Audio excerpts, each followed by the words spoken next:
प्रिय बच्चों, मैं आर के गुप्ता, प्रवक्ता भौतिक विज्ञान, भदावर विद्या मंदिर इंटर कॉलेज बाहा आगरा से। प्रिय बच्चों, आज हम बहुत दिनों के बाद ऑनलाइन स्टडी को प्रारंभ कर पा रहे हैं। उसकी वजह थी, सबसे पहले मेरा बड़ा बेटा कोरोना पॉजिटिव हो गया था और जब उसकी रिपोर्ट नेगेटिव आई तो बदकिस्मती से मैं कोरोना पॉजिटिव हो गया। इस वजह से उस समय में बहुत तनावग्रस्त था, जिस वजह से आपकी ऑनलाइन पढ़ाई बाधित हो गई थी। किंतु आप लोगों की सच्ची दुआओं के कारण आज मैं अपने आप को लगभग 90% एनर्जेटिक महसूस कर रहा हूँ। उसी ऊर्जा के फलस्वरूप मैं आप लोगों के बीच में पुनः ऑनलाइन स्टडी के लिए तैयार हूँ और आशा करता हूँ आप सभी मेरे स्टूडेंट्स हमारे साथ ऑनलाइन स्टडी के लिए पूर्ण रूप से तैयार होंगे। तो इस ऑनलाइन स्टडी के क्रम में आज हम चैप्टर नंबर 5 वृत्तीय गति यानी कि सर्कुलर मोशन प्रारंभ कर रहे हैं। प्रिय बच्चों, इसमें हमें पढ़ने से पहले हमें देखना होगा त्रिज्य वेक्टर क्या होता है, यानी रेडियल वेक्टर किसे कहते हैं। तो रेडियल वेक्टर का मतलब समझना है। जैसे कि आप देख रहे हैं, ये रेडियल वेक्टर है। मूल बिंदु से गतिमान कण के विस्थापन वेक्टर को उस गतिमान कण का त्रिज्य वेक्टर कहते हैं। ये क्या है? मूल बिंदु है। इसको मूल बिंदु मानते हैं, जहां पर दोनों एक्सिस मिलती हैं, एक्स अक्ष और वाई अक्ष। जहां तीनों अक्ष मिलती है उसे भी क्या कहते हैं? मूल बिंदु कहते हैं। और ये है, इसको वेक्टर आर से प्रदर्शित करते हैं। ये आप देख रहे हैं, ये वेक्टर आर है। तो मूल बिंदु से गतिमान कण के विस्थापन वेक्टर को, यानी हमें डिस्टेंस कहाँ से काउंट करनी है? मूल बिंदु से। मूल बिंदु से गतिमान कण के जो पार्टिकल है, ये मूव कर रहा है, मूवमेंट कर रहा है। यहाँ से यहाँ भी आ सकता है, यहाँ से यहाँ भी आ सकता है। तो उस गतिमान कण के त्रिज्य वेक्टर कहते हैं। इसको वेक्टर आर से रिप्रेजेंट करते हैं। तो इस पूरे चैप्टर में जहां पर आर है वो दैट इज वेक्टर आर है। उसका परिमाण कितना? Only R. तो इसके बाद आगे बढ़ते हैं। एक समान वृत्तीय गति, चैप्टर का नाम भी वृत्तीय गति है। तो ध्यान रहे, वृत्तीय गति दो प्रकार की होती है। एक समान वृत्तीय गति, एक होता असमान वृत्तीय गति। जैसे कि एक समान वृत्तीय गति किसे कहते हैं? यानी कि वह गति जिसमें पिंड एक निश्चित बिंदु को केंद्र मानकर उसके चारों ओर वृत्तीय पथ पर गति करता है। पिंड की इस गति को ही एक समान वृत्तीय गति कहते हैं। जैसे कि चित्र में दिखाया गया है, यहाँ पर इस मार्ग पर एक कण गति कर रहा है और वृत्तीय गति में, एक समान वृत्तीय गति में क्या खास बात है? एक समान वृत्तीय गति में इस वृत्तीय पथ के प्रत्येक बिंदु पर चाल कांस्टेंट रहेगी, यानी वेग का परिमाण नियत रहेगा, लेकिन उसकी दिशा लगातार बदलती रहेगी। देख रहे, दिशा क्या होगी? वृत्त के किसी भी बिंदु पर खींची गई स्पर्श रेखा, तो उसकी दिशा लगातार बदलती रहती है। तो एक समान वृत्तीय गति में सिर्फ इतना समझना है कि वृत्तीय गति में जब कण की चाल अचर हो और दिशा बदल रही हो तो उसे कहते हैं एक समान वृत्तीय गति। और असमान वृत्तीय गति क्या होगा? जिसमें वृत्तीय पथ पर कोई कण गति कर रहा है, उसकी दिशा तो बदलती है, उसका परिमाण भी बदल रहा हो, उसे कहेंगे असमान वृत्तीय गति। तो देखिए, एक समान वृत्तीय गति का उदाहरण क्या है? एक समान वृत्तीय गति का उदाहरण आपके हाथ में है, यानी इस रिस्ट वॉच घड़ी की बात करूं या दीवार घड़ी की बात करूं कि इन घड़ियों में जो सुइयां होती हैं उनकी गति क्या कहलाती? एक समान वृत्तीय गति, यूनिफॉर्म सर्कुलर मोशन। ठीक है, क्योंकि घड़ी की सभी सुइयों की गति एक समान होती है, कभी ज्यादा कभी कम नहीं हो सकती है, ये ध्यान रखिए। ठीक है, इसके अलावा आप देखते हैं असमान वृत्तीय गति क्या है। जैसे मैंने कहा था, आपने देखा मेलों में, देखिए मेलों में आसमानी झूले में आप लोग बैठे होंगे। आसमानी झूला भी वृत्तीय गति करता है, लेकिन वो असमान वृत्तीय गति, कभी कभी उसकी चाल घटती है, कभी उसकी चाल बढ़ती है। आपने महसूस किया होगा जब बैठे हो झूले में, ऐसे समझ गया। तो इस प्रकार से हम दोनों गतियों की चर्चा कर चुके हैं। अब आगे बढ़ते हैं।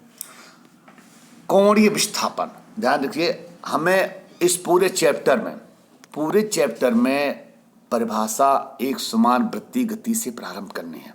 ठीक है, तो कोणीय विस्थापन देखा, एक समान वृत्तीय गति में, एक समान वृत्तीय गति में कोई कण डेल्टा टी समय में जितना कोण घूम जाता है, मान लीजिए कण पहले ए पर था, ए से कहां पहुंच गया था?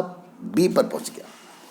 ये बी बाउंड मान लीजिए, ए जैसे मैंने कहा द्वारा चित्र बनाता हूँ, ये पहले कण ए पर था, ठीक है, डेल्टा टी समय में कण यहाँ पर पहुँच गया, डेल्टा टी समय में कण भी पहुँच गया। तो अब क्या हुआ कि जितना ये केंद्र पर कोण बना है इसी को कहते हैं कोणीय विस्थापन। तो ध्यान दीजिए, जब कोई कण वृत्तीय पथ पर गति करता है तो एक ही समय में दो विस्थापन तय करता है, एक सेंटर पर कोणीय विस्थापन और परिधि पर रेखीय विस्थापन, जिसको डेल्टा एस लिखा जाएगा, और this is delta theta. Delta word यहाँ क्यों लिया गया है? क्योंकि ए से बी तक का हमने समय बहुत कम लिया है, डेल्टा टी, इसलिए अल्प समय में अल्प कोणीय विस्थापन और अल्प क्या होगा, रेखीय विस्थापन होगा, ये समझ लीजिए। तो कोणीय विस्थापन बहुत आसान सी बात है, एक समान वृत्तीय गति में किसी कण द्वारा डेल्टा टी समय में घूमे गए कोण को ही कोणीय विस्थापन कहते हैं। ओके, आगे बढ़ते हैं। अब मान चलिए, देखो हमने यहाँ पे एग्जाम, यहाँ पर जो है ये लिखा है एक्सप्लेन, एक्सप्लेन क्वेश्चन मार्क है, इसका मतलब मैं बहुत डिटेल समझाता हूँ। और फॉर एग्जाम्पल फिर एक बार एक दूसरे एग्जाम्पल से एक्सप्लेन करता हूँ कोणीय विस्थापन को। जैसे मैंने कहा वृत्तीय गति ये है, अब कण ए पर था, ठीक है, और कण ए से चलता चलता यहाँ पर पहुँच गया, यहाँ पर बी पॉइंट पर पहुँच गया। अब मैं पूछ रहा हूँ अब कितना कोणीय विस्थापन हो गया, तो अपने आप से क्वेश्चन करोगे अब कितना हो गया, कितना कोण घूम गया, दिस इज 90 डिग्री। इसका मतलब हो गया कि वृत्तीय पथ पर जब कोई कण एक चौथाई चक्कर लगा लेता है तब उसका कोणीय विस्थापन 90 डिग्री हो जाता है। और माई दिवे ए से चलता हुआ सी पर पहुंच गया, यहाँ पर सी पॉइंट मान लिया हमने इसको, ठीक है। अब इसका कोणीय विस्थापन कितना हो गया, यहाँ से लेके पूरा यहाँ तक 180 डिग्री यानी कि पाई रेडियन। इसके बाद अगर बाई दिवे कण चलता हुआ यहाँ पर पहुंच जाता है इस जगह पर डी पर, तो अब कोणीय विस्थापन कितना होगा बच्चों, 270 डिग्री हो गया, ठीक है। और बाई द वे कण ए से चला और लौट के ए पर ही आ गया, तो अब कोणीय विस्थापन कितना हो गया पूरे चक्कर, 360 डिग्री या फिर 2 पाई रेडियन। इस एक्सप्लेन का मतलब यही था जो हमने यहाँ पे एक्सप्लेन किया है। तो कोणीय विस्थापन का मतलब हो गया कितना घूमा, इसका मतलब आप समझ चुके हो। अगर एक समान वृत्तीय गति में कोई कण पूरा चक्कर लगाता है तो उसका कोणीय विस्थापन कितना हो गया, 2 पाई रेडियन, ठीक है, इतना समझना होगा। आगे बढ़ते हैं। तो अब है कोणीय वेग यानी कि एंगुलर वेलोसिटी क्या है। एंगुलर वेलोसिटी को ओमेगा ऐसा बनाएगा, ऐसे बनाएगा, ठीक है। ये ध्यान दीजिए, ये डब्ल्यू होता है और ओमेगा थोड़ा झुका हुआ इस टाइप का, इसे ओमेगा पढ़ते, ओमेगा। तो देखिए कोणीय वेग क्या होगा, वृत्तीय गति में हर परिभाषा हमारी वृत्तीय गति स्टार्ट होगी। वृत्तीय गति में किसी कण के एकांक समय में हुए कोणीय विस्थापन को ही उस कण का कोणीय वेग कहते हैं। एकांक समय का मतलब क्या है, 1 सेकेंड में, ठीक है। अब मान लो थोड़ी देर के लिए डेल्टा टी सेकेंड में, ध्यान रहे वही चित्र याद रखें, वृत्तीय गति ए पर है, डेल्टा टी समय में बी पर पहुंच गया, तो कितना कौन हुआ, ये डेल्टा थीटा घुमा। यदि डेल्टा टी समय में कोणीय विस्थापन डेल्टा थीटा है तो एकांक समय का मतलब 1 सेकेंड में, तो 1 सेकेंड में कितना हो जाएगा, delta theta upon delta T. तो delta theta upon delta T को ही कहते हैं कोणीय वेग, ठीक है, जैसे कि आप समझ रहे हैं चित्र में। तो देखिए यहाँ पर यदि वृत्तीय गति में कोई कण डेल्टा टी समय में डेल्टा थीटा कोणीय घूमता है तब उसका औसत कोणीय वेग, इसको ओमेगा बार पढ़ते हैं बेटा, ठीक है। ओमेगा पे डंडा खींच दो, ओमेगा बार, delta theta upon delta T, इसे औसत कोणीय वेग बोलेंगे। अब बड़ी महत्वपूर्ण बात शुरू होती है यहाँ पर कि ये डेल्टा टी टेंड्स टू 0। देखिए समझिए, अगर मान लो ऐसा लिखा हमने डेल्टा टी टेंड्स टू, इस एरो को पढ़ते हैं टेंड्स टू, ठीक है, मतलब TENDS, टेंड्स टू।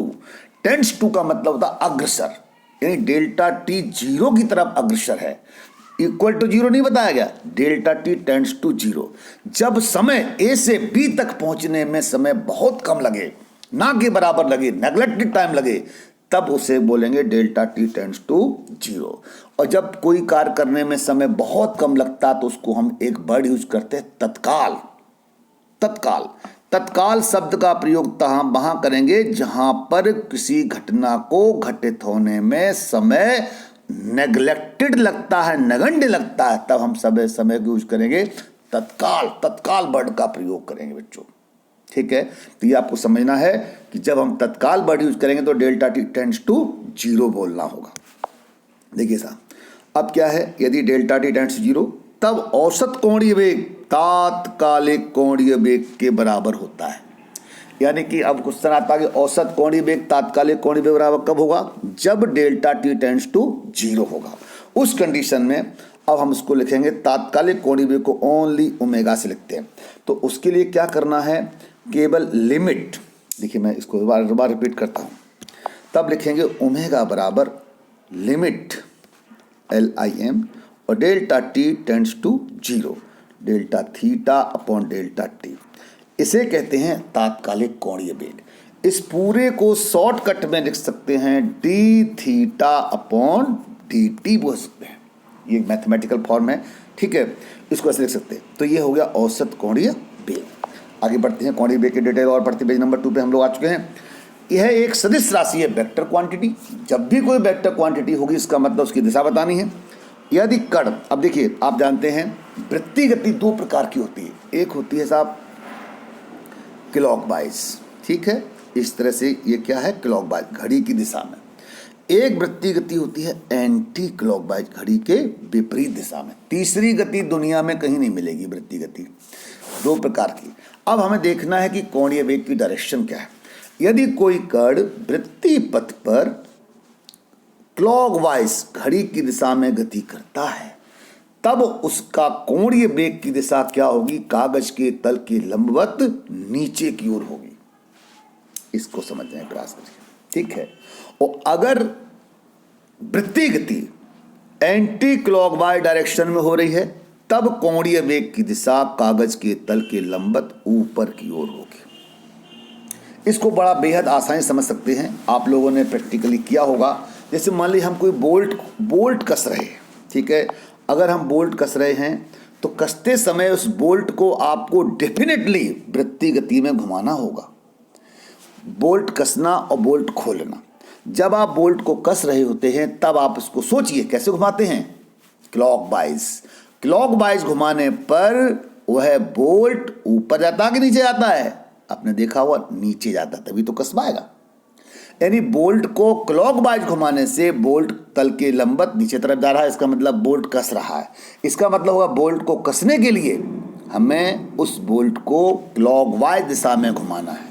लेकिन उसी बोल्ट को अगर हमें खोलना है तो उस बोल्ट को आपको एंटी क्लॉकवाइज डायरेक्शन में घुमाना होगा, और घुमाएंगे तो बोल्ट कहाँ आएगा, ऊपर आएगा। यही कोणीय वेग की डायरेक्शन है। यानी हम कोणीय वेग के डायरेक्शन के कॉन्सेप्ट से बोल्ट को खोलना और लगाना सीख सकते हैं। Very good, very nice subject है फिजिक्स बच्चों। ये आपके हाथ में सब्जेक्ट फिजिक्स आप पढ़ रहे हैं, बहुत इंटरेस्टिंग है, बहुत ही जनरल लाइफ से कनेक्टेड है। आगे बढ़ते हैं, एक पॉइंट बनाया है। यदि कण वृत्तीय पथ पर, देखिए बच्चों ये वृत्तीय पथ है, बार बार एक चित्र आप लोग बनाते हैं, सबको बनाते रहिए। यहाँ से चला और पूरा चक्कर लगा लिया साहब इसने। एक पूरा चक्कर लगाने में लगे समय को आवर्तकाल कहते हैं। जो समय लगता है उसे आवर्तकाल कहते हैं।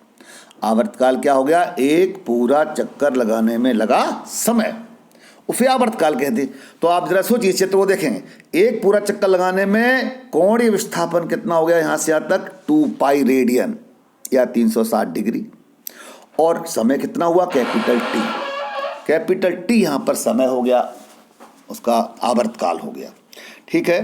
तो यहाँ हम दोनों चीज़ समझ चुके हैं। हमारे पास फॉर्मूला है कि ओमेगा बराबर, अब ओमेगा तात्कालिक कोणीय वेग, यहाँ से फिजिक्स के अंदर तात्कालिक कोणीय वेग हमें लिखना पड़ता है।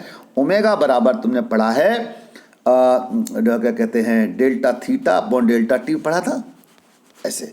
तो डेल्टा थीटा के स्थान पर हो जाएगा 2 पाई और डी टी के स्थान पर हो जाएगा कितना, कैपिटल टी। तो इसका मतलब सूत्र क्या बना, 2 पाई बटे कैपिटल टी। ध्यान रहे, इस फॉर्मूले का उपयोग केवल तभी कर सकते हो जब कोई कण वृत्तीय पथ पर पूरा चक्कर लगाए, रुके नहीं बीच में। जैसे कि घड़ी की सुइयां कभी रुकती नहीं, रुक गई इसका घड़ी खराब हो गई। इसके अलावा आवर्तकाल का उल्टा होता है आवृत्ति 1/n। एन है आवृत्ति है। तो हमें समझना होगा आवृत्ति किसे कहते हैं भाई। आवृत्ति 1 सेकेंड में चक्रों की संख्या को ही आवृत्ति कहते हैं। तो टी का मान रख दिया इस स्थान पर, तो क्या हुआ 1/n, तो सूत्र बन जाएगा, ऊपर n पहुंचेगा तो ओमेगा बराबर 2πn। ठीक है, तो इस प्रकार से आपने देख लिया कि और जो कोणीय वेग के 2 फॉर्मूले आपके जीवन में आ चुके हैं, ओमेगा बराबर 2π/t और ओमेगा बराबर 2πn। ध्यान रहे ये सूत्र को तभी लगा सकते हैं जब कोई कण वृत्तीय पथ पर एक पूरा चक्कर लगाए, अन्यथा नहीं लगा सकते। ठीक है, आगे बढ़ते हैं अपन लोग। अब आता है रेखीय वेग। ये रेखीय वेग को आपने पहले ही पढ़ा है स्कूल में। रेखीय वेग को v से प्रदर्शित करते हैं। अब यहाँ पर क्या है, जिस प्रकार तुलना करें कोणीय वेग में क्या था, एकांक समय में हुए कोणीय विस्थापन को कोणीय वेग कहते हैं। ओमेगा बराबर delta theta upon delta T. भाई कोणीय वेग में कोणीय बात करेंगे, रेखीय वेग को लिखते हैं v से।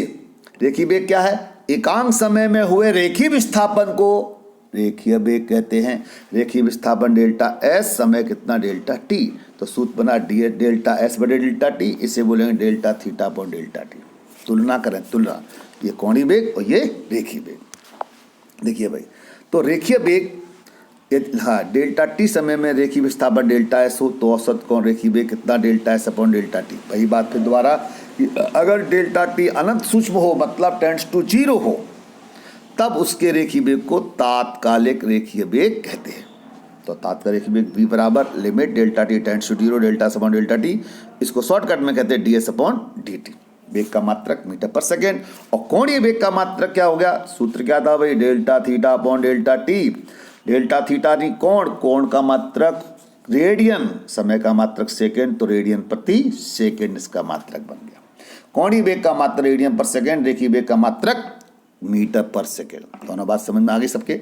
अब हम लोग जान चुके हैं रेखीय वेग क्या होता है, कोणीय वेग क्या होता है। अब इनके दोनों के बीच में एक रिलेशन डेवलप करते हैं। ये पहला डेरिवेशन चैप्टर का है। रेखीय वेग और कोणीय वेग में संबंध क्या है, v और ओमेगा में संबंध। तो सबसे पहले मैं बता चुका हूं बार बार, एक ही डायग्राम बनाना है आपको। ही डायग्राम देख रहा है, पहले कण ए पर था, ए से बी पर पहुंच गया डेल्टा टी समय में, और ध्यान रहे बार बार बता रहा हूं, डेल्टा टी समय में परिधि पर विस्थापन डेल्टा एस होगा और सेंटर विस्थापन डेल्टा थीटा होगा, जिसे कोणीय विस्थापन कहते हैं। यदि कण वृत्तीय पथ पर डेल्टा टी समय में परिधि पर डेल्टा एस दूरी तय करता है, ठीक है, तब कोणीय विस्थापन का फॉर्मूला देखिए।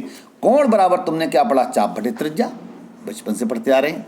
तो डेल्टा थीटा बराबर डेल्टा एस बटे आर। ये कोई नया सूत्र नहीं है, ये चाप है और ये क्या, त्रिज्या है।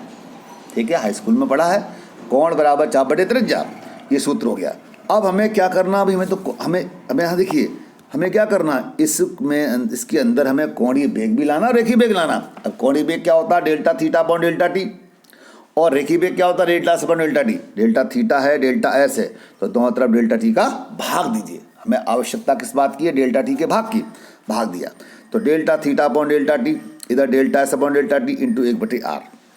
अब हमने क्या लिया, यदि डेल्टा टी अनंत सूक्ष्म मतलब तात्कालिक वर्ड यूज करना है, तब डेल्टा टी टेंड्स टू 0, इसे पढ़ते हैं डेल्टा टी टेंड्स टू 0। तो जैसे ही तो लिमिट लगा देंगे तुरंत हम, लेफ्ट साइड में लिमिट लगा दी, राइट साइड में limit delta T tends to delta S upon delta T 1/r। अब देखें क्या हुआ, ये क्या है, इसे कहते हैं, पढ़ चुके हैं डिटेल में, इसे तात्कालिक कोणीय वेग कहते हैं। इसे क्या पढ़ते हैं, तात्कालिक रेखीय वेग। तो ओमेगा बराबर b into 1/r, cross multiply किया, b बराबर r ओमेगा।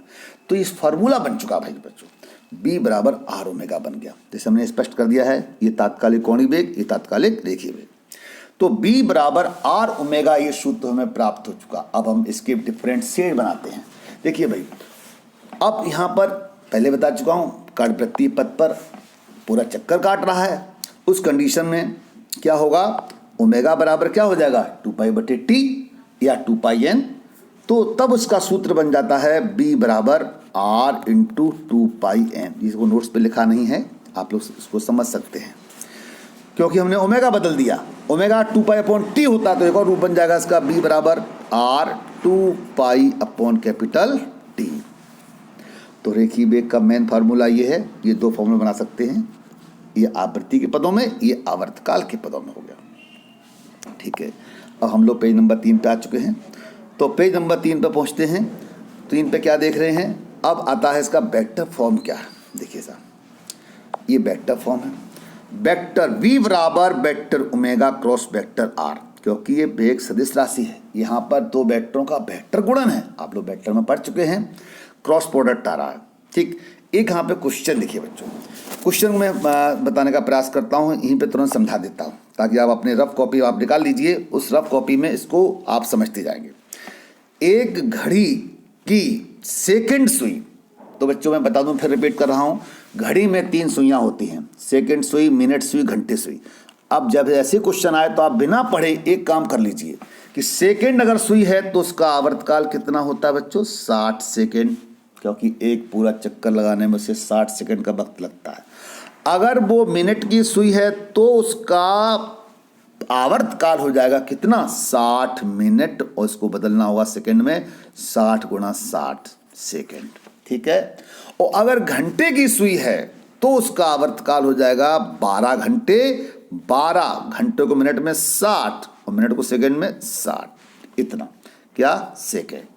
तो जब भी ऐसे क्वेश्चन हो तो आप सबसे पहले आवर्तकाल अपने माइंड मेकअप करिए कि साहब आवर्तकाल क्या है। ठीक है, तो क्या लिखा है, सेकंड सुई, तुरंत लिख दिया बिना पढ़े कि t बराबर 60 सेकेंड, बिना पढ़े पढ़ लिया। आगे, सुई की लंबाई 3 सेंटीमीटर है। देखिए मैं बता चुका हूं, घड़ी की कोई भी सुई हो, जब हम किसी एक सुई को कंसीडर करें, उसकी लंबाई उसकी रेडियस कहलाती है, त्रिज्या कहलाती है, कितनी, 3 सेंटीमीटर। ओके, ये मैं दे रखा है, मैं 12 बता चुका हूं। किसी भी न्यूमेरिकल को करने के लिए हमारे पास 3 स्टेप है। पहला स्टेप क्या दे रखा है, क्या ज्ञात करना, हमें t दे रखा है, r दे रखा है। ठीक है, क्या करना है, 1/4 परिधि तय करने में उसकी नोक के वेग में क्या परिवर्तन होगा। एक तो हमें इसकी नोक की चाल ज्ञात करनी, नोक की चाल मतलब b ज्ञात करना, b का मान क्वेश्चन मार्क हो गया। तो देखिए रेखीय वेग और कोणीय वेग में क्या संबंध अभी निकाला था, b बराबर r ओमेगा, b बराबर था r ओमेगा। ठीक है, चूंकि हमें ओमेगा नहीं पता सवाल में, ओमेगा खोलना पड़ेगा, आर तो पता है, जो दे रखा उसको डिस्टर्ब मत करिए।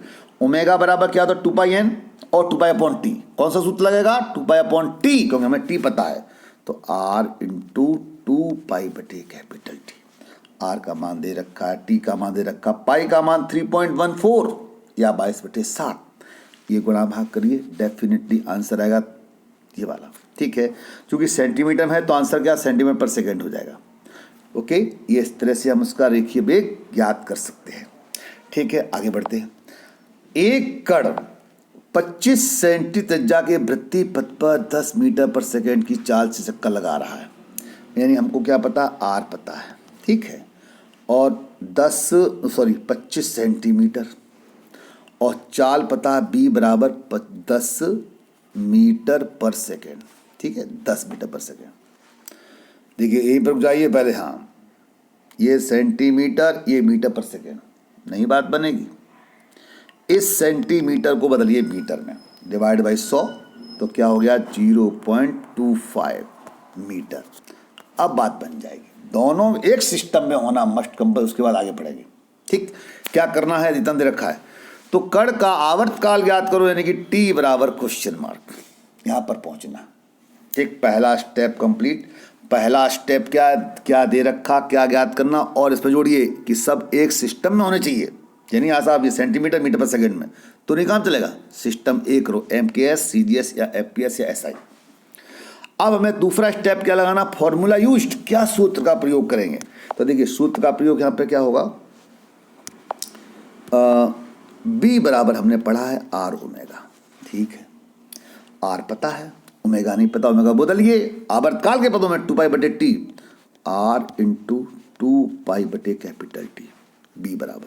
देखिए भाई हमें क्या निकालना, आवर्तकाल ज्ञात, 75 कर लो तो t बराबर हो गया ऊपर 2πr/b, यानी हमें r पता है, b पता है, पाई का मान पता है, गुणा भाग करिए, आंसर हो गया, ये निकलेगा 0.157। तो बच्चों मैं समझता हूँ यहाँ तक आपने समझ लिया है कि रेखीय वेग में और कोणीय वेग में क्या संबंध होता है। और रेखीय वेग क्या है, कोणीय वेग क्या है, कोणीय विस्थापन क्या है। तो इस वीडियो में हम यहीं पे ख़त्म करते हैं। इसके बाद जो नेक्स्ट वीडियो पढ़ेंगे उसमें बहुत इंपॉर्टेंट टॉपिक है अभिकेंद्र त्वरण, उसकी चर्चा करेंगे। तो बच्चों, मुझे आशा है इस वीडियो के द्वारा अब आप अपनी लाइन में आ जाएंगे और आप वही उसी प्रकार जिस प्रकार से आप पहले पढ़ रहे थे। 4 स्टेज में हमको फिजिक्स पढ़नी है। पहला स्टेज नोट्स करना, दूसरे स्टेज में वीडियो जो मैंने अभी अपलोड कर रहा हूँ कुछ देर बाद, उसके बाद आप इसके 3rd स्टेज में आ जाएंगे, फिर 4th स्टेज करेंगे और ये चैप्टर पूरी तरीके से आप अपने मुट्ठी में कर लेंगे और कॉन्फिडेंस लेवल भी आपका बहुत बढ़ेगा। बहुत बहुत धन्यवाद।